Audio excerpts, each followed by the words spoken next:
Hey guys. I've got Jax out and my pack is in that yard right there. And I want to go ahead and take this opportunity to teach you how to work him off of something. I'm actually going to do two different videos for you. One is this type of a scenario, and then I'm going to set him up in another video where you're working him off like a toy or something. But whenever I say working a dog off something, I'm implying that you're desensitizing them to stimulus. So to just be able to turn around after the go home and walk Jax by a dog is probably not going to be very likely at first. This guy's pretty intense, and you're going to have some proving to do. In other words, proving that you can take care of the situation and get him under control. And until you can prove that to him, he's not going to be able to walk by dogs. So you have some work to do. And I really like to encourage people to start by going to places like parks, or in front of your house if there's enough space to longline work. Because if you don't do the desensitization phase of training, then you're just going to be short leashing this dog through stuff with lots of leash tension and other things that actually contribute to leash reactivity. So this allows us to practice recall, eliminate as much leash tension, and create space between the dog and I so that I can start influencing them in a different way. And the whole idea is to convince the dog to choose me over the stimulus. I'm less stressful. I feel like I know what I'm doing. I'm calm about this. I'm relaxed. Don't worry about it. He feels aroused and excited and very forward moving.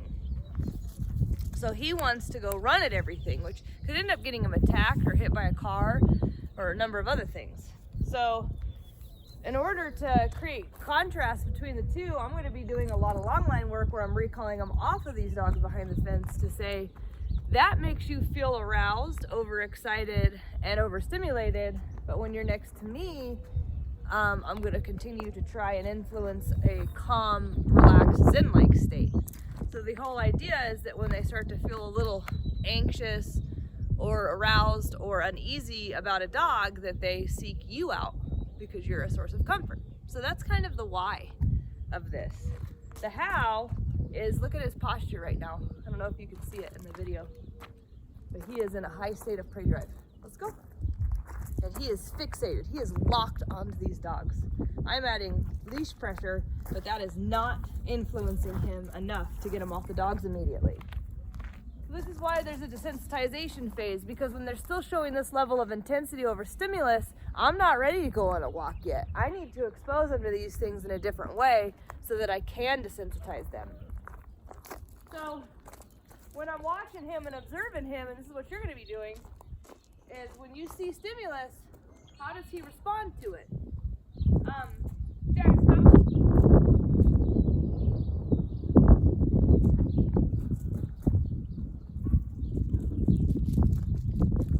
Come. Good. That's what I want, right? As I walk towards his fence, you notice how he shoots out. He completely disregards his handler. His ears, you see his ears right now? Those are prey drive ears. Now he's fixated on this. And we like to call it the 4 L's. Look, lock, load, and lunge. First they look, then they lock onto it, and then as they're locked, they're loading that prey drive. That prey drive is, adrenaline is coursing, the body is going through it. And then they'll lunge, especially if you add leash pressure on a short leash on a walk. So I have to look at this, and I like to start with just trying to get him out of the look, but he's so hard, I can't get him out of the look right away. So see those ears? Those are not good ears. You want them to soften. Up. Now look at his face when he walks back towards me. And he's not committing to me. I'll try to show you in a second. There he goes. Get locked on. Come. Jax, come. See how he's really, all of his body is very upright right now.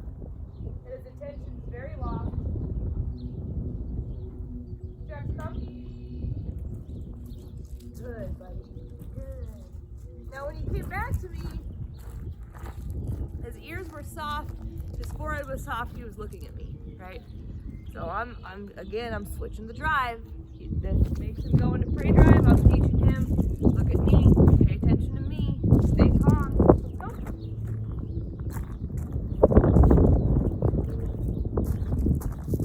Good. There you go again. Jack, come.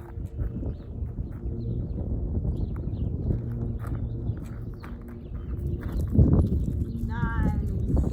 Good boy. Come here.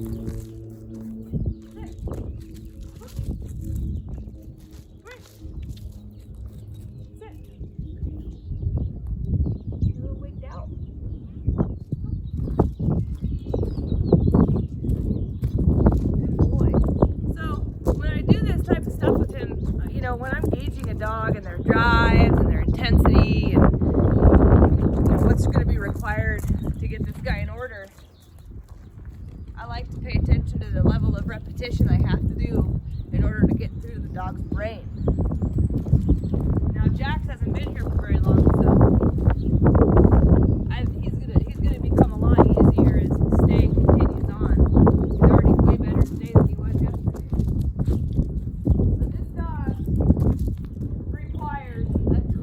Repetition before he gives it up. Come. And this is what happens when you get a power breed. You know? People really, geez, buddy. Come here. You know, people really, and I don't know you guys enough. I don't know, what made you land on Jax as the hey, bud. I don't know what lured you to him. Most people, the reason why they get a dog is because they look a certain way. They're cute. But what they're not understanding is what breed they've gotten themselves into. And it would hurt for you to do some research on pit bulls. Because genetics is going to play a part in behavior. It's inevitable. It's also going to play a part in how they view things. How they see the world. How they see their handler. The tenacity behind them.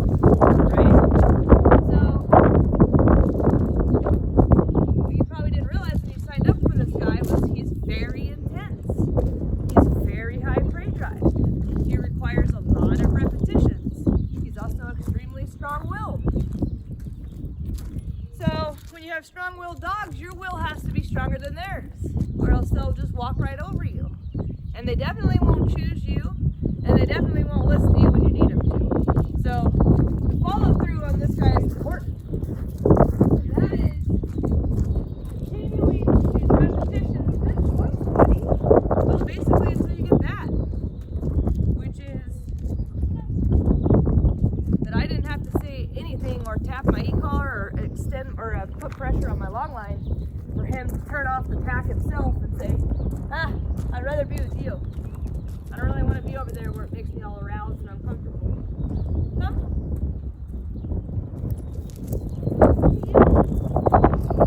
Oh, you got an itch?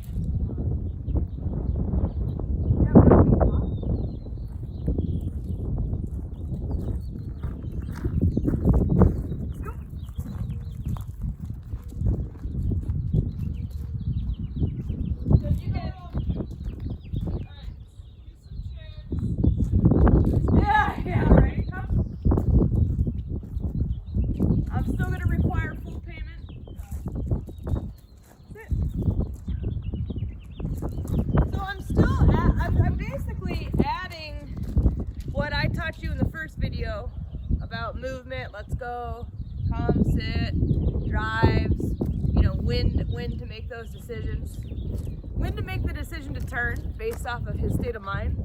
And I'm basically putting that in a stimulating situation.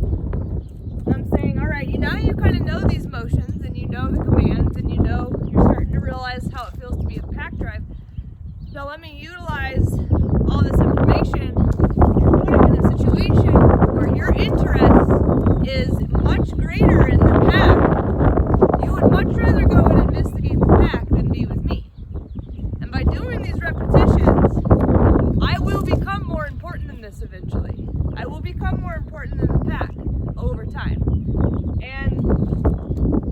know, what people don't realize is that when the dog first comes home, they might do it for me, but they're not going to do it for you. So that's why I make these videos, so that you understand what your homework is going to be, because you're going to have to convince this guy that you're more important than all these things that he's concerned about. And this is how you're going to do it. So I want you to envision yourself at a park, or maybe in the front of your house, and you've got this long line on, and you start walking him, and you start to put these motions together. All right, he's not with me, he's in a prey drive. Let's turn and go the other way. What's he going to do? In that situation, he turned with me on his own. That's what I want him to do. You know, what's his state of mind? Oh, he's locked onto the pack. I'm going to back up. Good choice, buddy. You're getting it. He's doing a lot of this on his own right now. It's awesome. He's showing off. He said, I told him today, I said, I'm making videos for your mom. And he's like, oh shit, I better show off and put my tuxedo on. Get ready for the show. Because I've never seen him act this good. So I'm really stoked to see his progress and to show you his progress, because yesterday I thought he was going to tear my arm off trying to get to the pack. So I'm impressed to see him making better choices right now. He's a good boy. Look at that soft head, soft forehead. So you go back and you envision yourself at that park, and you know your job is basically to watch him and also look into the environment and say, oh God, why is he in prey drive? Oh, there's a dog over there. Here, I'm going to back up. Back up. Start my recall. Back up.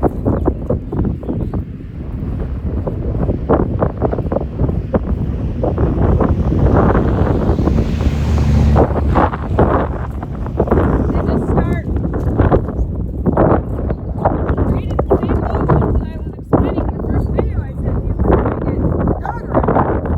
Now the goal is keep exposing him to new stimulus and getting more done. Alright, so when I turn him, no. Boy. I'm not necessarily walking away forever. Saying, alright, I'm getting out of the park. I'm not comfortable with this. He's fixated. I don't want him to do that. That's not what I'm doing. What I'm doing is regrouping him with me.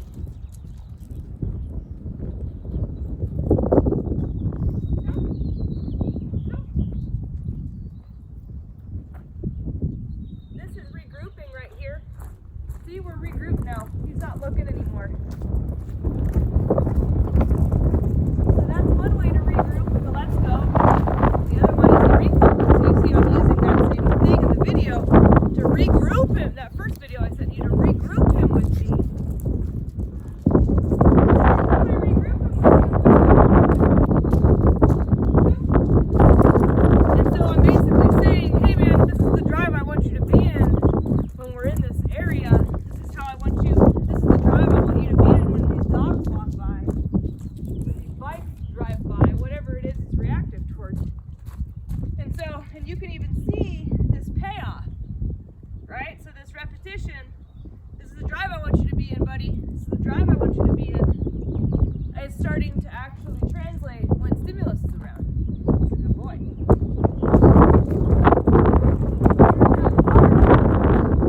You're watching and you're observing him, and you're seeing him fixate. You know, this is where you start to extend your line and do these things that I'm referring to. So let's go in the recall. And you want to do it over and over and over and over again. You're not going to just do one or two, and it's probably not going to look this smooth at first either. So.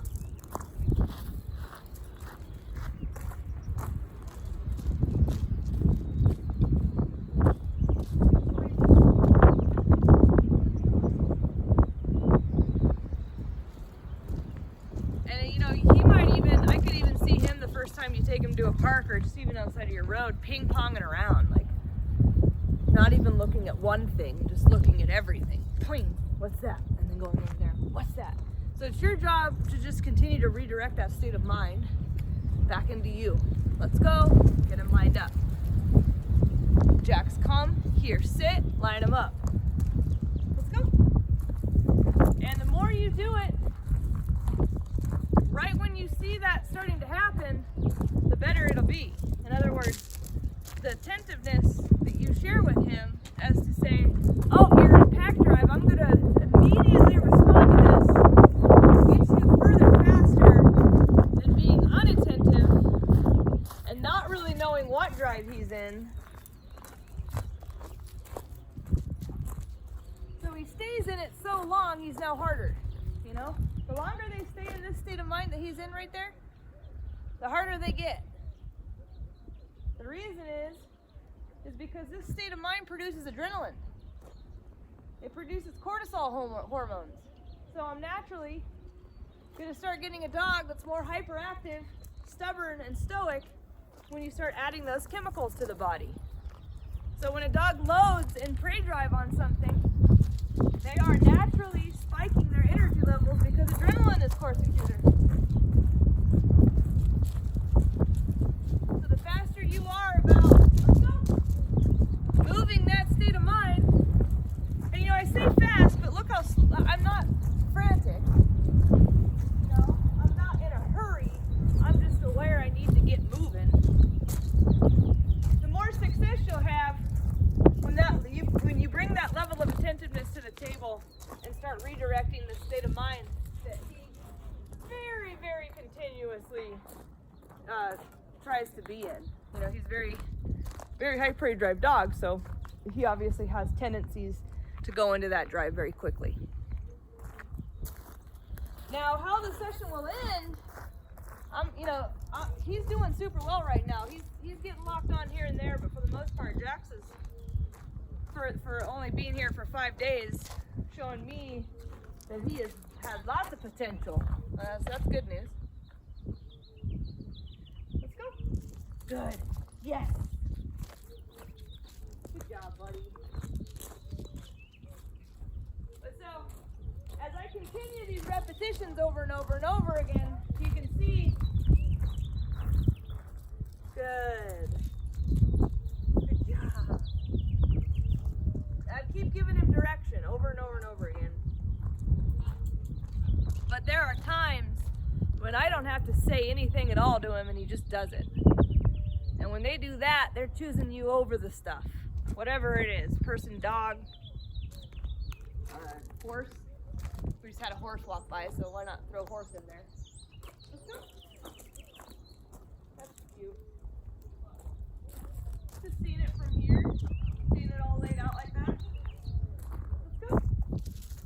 Yeah. Yeah.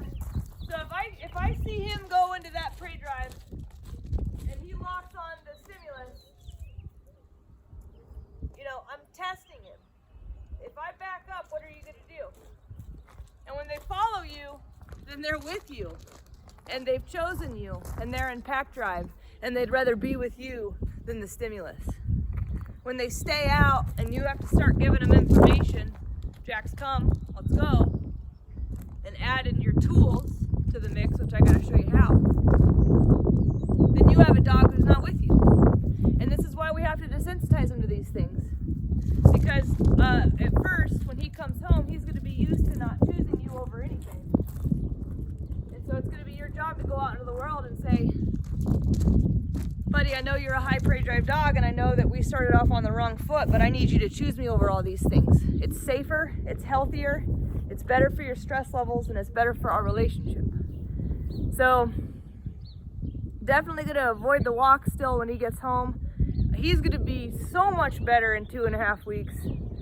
He'll be a completely different dog, but I need to explain all these things to you and show him to you when he's still working on it, because this is what it's going to be like for you. You know, he's absolutely going to need you to prove all this to him, that he can choose you over these things, and that nothing bad happens, and that no one gets upset, and that there's no chaos, you know. And then once you can accomplish that with ease, and with ease, that usually means that you're going out and long lining, and you're really having a hard time getting him to actually take the line, you know. Like, it's almost like you're walking him in the park, but there's just this 15-foot line coiled next to you, start getting that to be the majority of the behavior, he's ready to go on a walk. When you have a dog that continues to lunge and pull and take 15 feet and lock on to all these forms of stimulation, basically what he's saying is, if you try to walk me, I'm gonna go nuts over everything I see, you know? And I already know you're into the long line work, but I just kind of wanted to go into more depth about what's gonna be expected when you get home and how you're gonna set this up. He's a tough one, but he's doing awesome, and I hope you're enjoying to see his progress, because I'm impressed with this guy. I think he's fantastic.